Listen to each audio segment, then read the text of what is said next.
Le corps humain est constitué de millions de cellules dont les formes, les tailles et les fonctions sont très diverses. Les cellules sont les structures de base de tous les tissus présents dans l'organisme. Dans un tissu sain, de nouvelles cellules sont créées au cours d'un processus de division cellulaire appelé mitose. Lorsque la cellule est trop vieille, elle s'autodétruit et meurt au cours d'un processus appelé apoptose. Un équilibre fragile existe donc entre le nombre de nouvelles cellules créées et le nombre de cellules qui disparaissent chaque jour.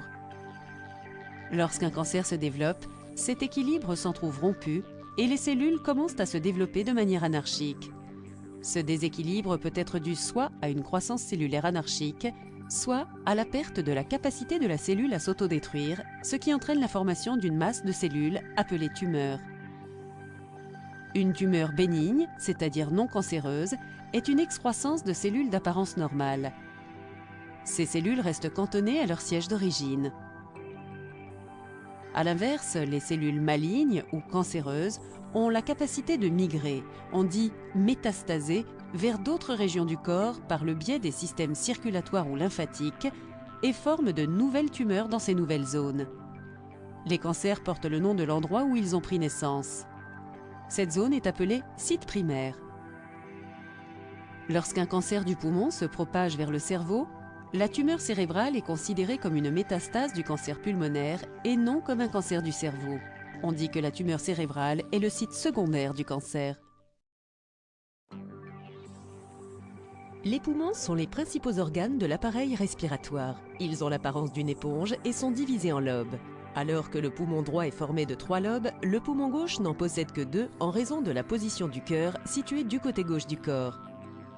Pendant la respiration, l'air pénètre par le nez, descend le long de la trachée jusque dans les bronches. Les bronches se divisent en bronchioles plus étroites, puis en rameaux de plus en plus petits qui se terminent par des sacs minuscules dénommés alvéoles.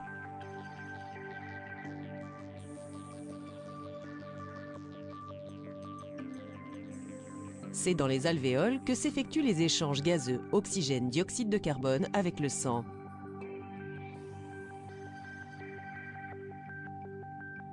La plupart des changements cancéreux se produisent dans les poumons longtemps avant l'apparition de symptômes. Il existe de nombreux types de cancer du poumon, mais le plus courant est le carcinome bronchogénique qui commence sous la forme d'une tumeur dans la paroi des bronches. Un cancer du poumon peut également être présent dans la trachée, les bronchioles ou les alvéoles.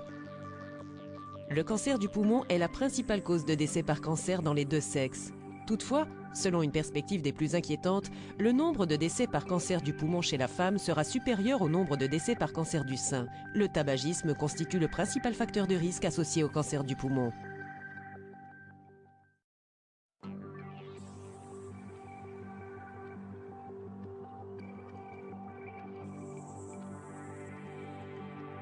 Les aliments et les boissons descendent de la bouche vers l'estomac par l'intermédiaire d'un tube musculaire appelé œsophage.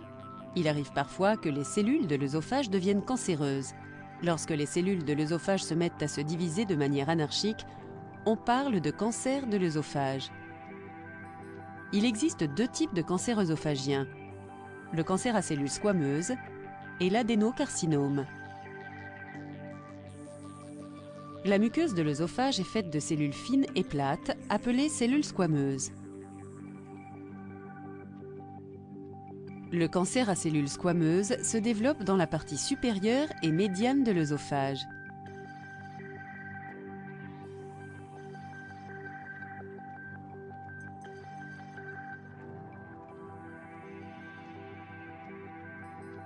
L'œsophage contient non seulement des cellules squameuses, mais également des cellules glandulaires. Les cellules glandulaires fabriquent et sécrètent du mucus et d'autres liquides qui contribuent à la digestion. Si les sucs gastriques remontent le long de la partie inférieure de l'œsophage, ils peuvent irriter les cellules glandulaires et modifier alors leur apparence. Ces modifications peuvent entraîner la formation d'un cancer des cellules glandulaires appelé adénocarcinome. Les symptômes du cancer œsophagien incluent une difficulté à déglutir, une perte de poids considérable, des douleurs dans la gorge, le dos et derrière le sternum, des vomissements et une raucité de la voix. Le cancer œsophagien peut ensuite se propager ou métastaser vers d'autres organes du corps. La chirurgie constitue le traitement le plus fréquent de ces types de cancers. La radiothérapie et la chimiothérapie sont également possibles. De nouveaux types de traitements comme le traitement laser et la photothérapie dynamique peuvent aider à soulager les symptômes. Le foie est l'organe le plus volumineux du corps humain. Il se situe juste en dessous des côtes, sur le côté droit. Le foie a plusieurs fonctions. Il filtre les déchets ainsi que d'autres matériaux nocifs présents dans le sang. Il produit des enzymes et de la bile pour aider la digestion. Et il produit des substances chimiques et des hormones qui sont essentielles au bon fonctionnement de l'organisme. Les cellules du foie sont appelées hépatocytes. Le cancer du foie peut être soit primaire, c'est-à-dire qu'il a commencé dans le foie, soit secondaire, c'est-à-dire qu'il a atteint le foie après s'être développé dans une autre partie du corps. Le carcinome hépatocellulaire est la forme la plus courante de cancer du foie primaire. Il se développe dans les cellules hépatiques et commence à endommager les cellules hépatiques saines. Le développement croissant des hépatocytes cancéreux peut entraîner la formation de tumeurs malignes, c'est-à-dire cancéreuses. Au cours des premières étapes de son développement, le cancer du foie ne présente que très peu de symptômes et sa présence est donc difficile à détecter. À mesure qu'il se développe, des symptômes comme des douleurs abdominales, une perte de poids, des nausées, des vomissements, une fatigue, une jaunisse ou un jaunissement de la peau et du blanc des yeux peuvent être observés. Les médecins ne connaissent pas les causes exactes du cancer du foie, mais des infections chroniques comme les hépatites virales B et C ou une cirrhose peuvent augmenter le risque de développer la maladie. Les hommes sont généralement plus sujets au cancer du foie, tout comme les personnes âgées de plus de 60 ans. Diverses options thérapeutiques sont possibles en fonction du type et du stade du cancer. La chirurgie ou la greffe de foie font partie des alternatives possibles si la tumeur est petite et qu'elle fait encore partie du périmètre de l'organe. Lorsqu'elle atteint une taille trop importante ou si elle s'est propagée dans d'autres parties du corps, la chimiothérapie ou la radiothérapie pourront soulager les symptômes et augmenter la survie, mais la guérison ne sera pas possible.